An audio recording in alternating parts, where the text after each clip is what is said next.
اگر موقع ملا تو اور ممالک کی بھی آپ کو سیر کرائیں گے تاکہ آپ کے ذہن سے نکل جائے. آپ اگر جہلم کے کمرے میں بیٹھے ہوئے ہیں تو نہ سمجھیں کہ ساری دنیا وہ ہے. اگر بعض جاہل اور نادان وہ لوگ کہ جن کے ماں باپ کسی زمانے میں دوسرے مذہب میں تھے اور پھر وہ کچھ دن کے لیے شیعہ ہوئے، پھر وہ اگر آپ کے ہاتھ میں چلے گئے تو وہ بھی آپ کے ہاتھ میں زیادہ دن نہیں رہیں گے اگر ان کے شجرے پاک اور پاکیزہ ہیں، کیونکہ پاک اور پاکیزہ شجرے والے کبھی بھی رسول کے قول کو بکواس کرنے والوں کے ساتھ زیادہ دن نہیں چل سکتے. اب آپ کے سامنے ہم ایک کلپ پیش کرتے ہیں مصر کے مشہور و معروف مبلغ اور وہابی عالم دین محمد سعید رسلان کا. لأنك تسمع أن قرية كاملة في محافظة متاخمة قد دخل نصف أهلها في التشيع والنصف الباقي يراوح قد يدخل قريبا، والمرء يتابع أنه تم رصد ما يزيد على 20,000 من المسلمين من أهل السنة صاروا شيعة في محافظة الإسكندرية وحدها. هذا فضلا عما كان معلنا قبل وعما لا يعلن ولا يدرى عنه شيء لأن مثله إنما يدور في الخفاء. یہ موصوف کہہ رہے ہیں کہ مصر کے قریے میں آدھا قریہ جو ہے وہ شیعہ ہو گیا اور آدھا ابھی شیعہ ہونے والا ہے اور کسی دن بھی شیعہ ہو جائیں گے. اور پھر اس کے بعد کہتے ہیں کہ اسکندریہ میں 20,000 اہل سنت مسلم شیعہ ہو چکے ہیں، اور اس کے بعد کہتے ہیں کہ تحقیق جو ہوئی ہے وہ تو یہاں تک ہوئی ہے، لیکن ان کے علاوہ کتنے لوگ شیعہ ہوئے ہیں کہ جن کا علم نہیں ہوا وہ الگ ہیں.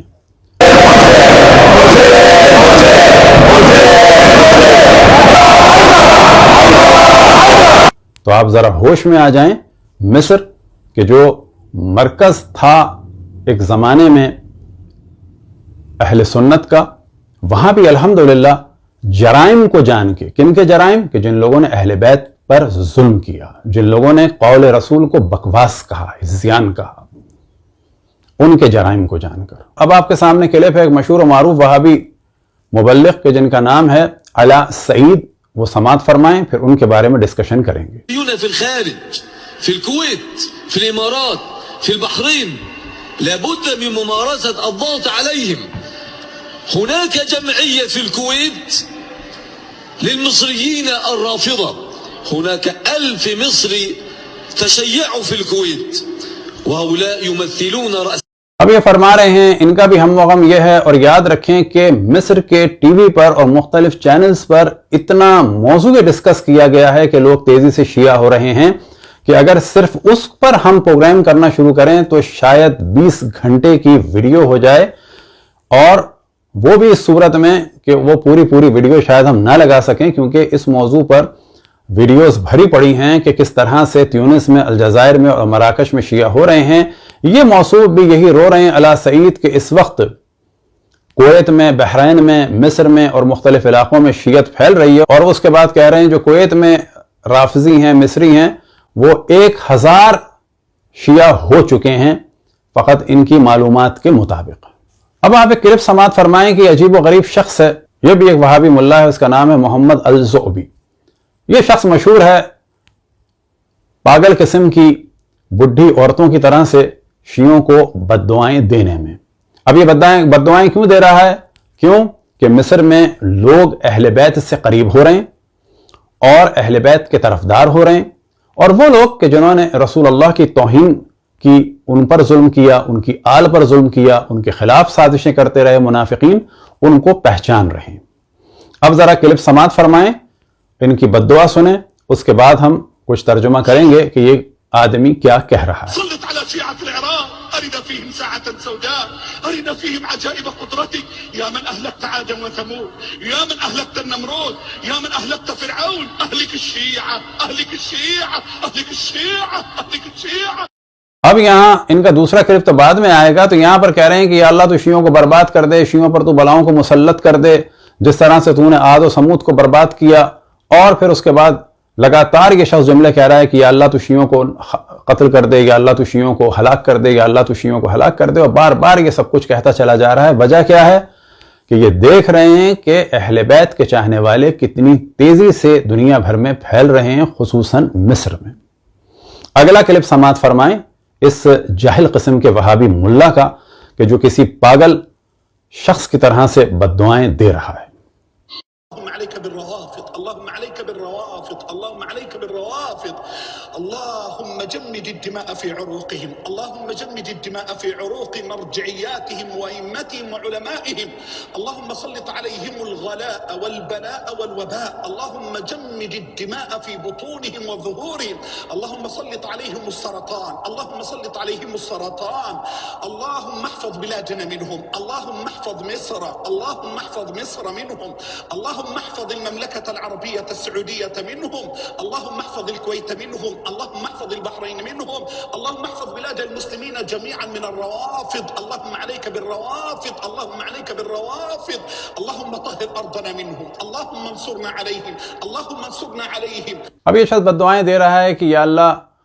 تو شیعوں کو برباد کر دے، یا اللہ تو شیعوں کو برباد کر دے، یا اللہ تو شیعوں کو مشکلات میں ڈال دے۔ پھر اس کے بعد جو ہے کہتا ہے کہ یا اللہ تو ان پر جو ہے بلاؤں کو اور وباؤں کو جو ہے مسلط کر دے، ان کے رگوں میں خون کو جما دے، ان کی پیٹھ میں خون کو جما دے، ان کے مراجع کے خون کو جما دے، ان کے ائمہ کے خون کو جما دے، ان کے پیٹ میں خون کو جما دے، اور ان پر کینسر مسلط کر دے، یعنی سارے شیعوں کو جو ہے تو کینسر میں مبتلا کر دے۔ یہ پاگل دیوانہ آدمی جو ہے یہ بد دعائیں دے رہا ہے۔ کیوں دے رہا ہے؟ کہ سارے شیعوں کو تو کینسر میں مبتلا کر دے، اور اس کے بعد کہتا ہے کہ یا اللہ تو ہمارے مصر کو ان سے محفوظ رکھ، سعودی عرب کو محفوظ رکھ، کویت کو محفوظ رکھ، بحرین کو محفوظ رکھ۔ ساتھ میں نیچے آپ دیکھیں گے کہ لکھا ہوا آ رہا ہے کہ مریخ کو اور زحل کو بھی شیعوں سے بچا لے۔ ممکن ہے کہ آئندہ اس قسم کے کچھ دیوانے، جس طرح سے کہ انجینئر صاحب نے دیوانگی کی بات کی ہے، اب یہ بھی کہیں گے کہ اللہ تو سورج کو شیعوں سے بچا لے، چاند کو شیعوں سے بچا لے۔ اب آپ کے سامنے کلپ پیش کیا جا رہا ہے شیخ احمد کریمہ صاحب کا، اور یہ ایک منصف مزاج اہل سنت عالم دین ہیں جامع الازہر کے، کہ جو اہل بیت علیہم السلام سے ہمیشہ اظہار مودت کرتے ہیں، اور ساتھ میں ان کی خصوصیت یہ ہے کہ شیعوں پہ اگر کوئی تہمت لگتی ہے تو واضح کہتے ہیں کہ یہ بات غلط ہے، جو غلط ہے وہ غلط ہے، اور پھر علمی طریقے سے اس کو ڈسکس کرتے ہیں۔ جميل ما ترد علي لماذا أن الشيعة لا يخافون من التسنن يا دكتور ولماذا السنة تخاف من الشيعة يا دكتور لا يخاف إلا الضعيف والمهزوز۔ اب یہاں پر یہ ٹی وی پہ پروگرام ہے، طویل پروگرام ہے، نیچے بھی آپ دیکھ سکتے ہیں کہ لکھا ہوا آ رہا ہے کہ شیعوں کی بدعت کے عنوان سے پروگرام ہے، اور اس میں ایک ٹاپک ڈسکس کیا گیا کہ جو شیعوں نے خانہ کعبہ کو چھوڑ کر معاذ اللہ کربلا و قبلہ بنا لیا۔ اب یہ دیکھیں جدید زمانے میں یہ تہمتیں لگائی جا رہی ہیں، وجہ کیا ہے کہ ان کے پاس سوائے تہمت لگانے کا کوئی چارہ نہیں ہے۔ یہ فرما رہے ہیں کہ کیا وجہ ہے کہ شیعہ سنیوں سے نہیں ڈرتے ہیں لیکن سنی شیعوں سے بہت زیادہ خائف ہیں، اور پھر اس کے بعد کہتے ہیں کہ اصل وجہ یہ ہے کہ جو ضعیف ہوتا ہے وہ خوف زدہ رہتا ہے۔ اصل میں یہ کہہ رہے ہیں کہ مصر کے اور دنیا بھر کے اہل سنت علمی طور پر اتنے ضعیف ہیں کہ وہ شیعوں کے منطقی استدلال کو برداشت نہیں کر پاتے۔ البتہ یہی وجہ ہے کہ دنیا بھر میں ہمیشہ اہل سنت تہمتوں کا سہارا لیتے ہیں اور قتل عام کا سہارا لیتے ہیں۔ کبھی یہ کہتے ہیں کہ شیعہ اصحاب کی توہین کرتے ہیں، تو ہم سوال کریں گے کہ جن کے صلب یعنی حضرت عبداللہ والد ماجد رسول اللہ صلی اللہ علیہ وسلم کو آپ کافر کہتے ہیں، آپ کو شرم نہیں آتی؟ ان کی والدہ ماجدہ حضرت آمنہ بنت وہب صلوات اللہ وسلام علیہا کو آپ کافرہ کہتے ہیں تو آپ کو شرم نہیں آتی؟ تو جب آپ غیر منطقی حرکتیں کریں گے اور رسول کے والدین سے اور رسول کی آل سے دشمنی کریں گے، آج تک ہم کہتے تھے آل رسول کے دشمن، لیکن حقیقت یہ ہے کہ یہ آبائے رسول کے بھی دشمن ہیں، رسول کے والد کے بھی دشمن ہیں، رسول کی والدہ کے بھی دشمن ہیں، اور رسول کی بیٹی اور رسول کے گھر والوں کے تو دشمن ہیں۔ ہماری گزارش ہے کہ اس قسم کی گفتگو نہ کریں، مغالطہ کاری کو ترک کریں، اور یاد رکھیں کہ بار بار ہم توجہ دلا رہے ہیں کہ جب لوگ ان مجرموں کو پہچانتے ہیں تو خود بخود اہل بیت علیہم السلام کی جانب آتے ہیں۔ انشاءاللہ بعض اور ممالک کی بھی سیر کرائیں گے کہ وہاں پر کیا ہو رہا ہے۔ وصلی اللہ علی محمد و آلہ الطاہرین۔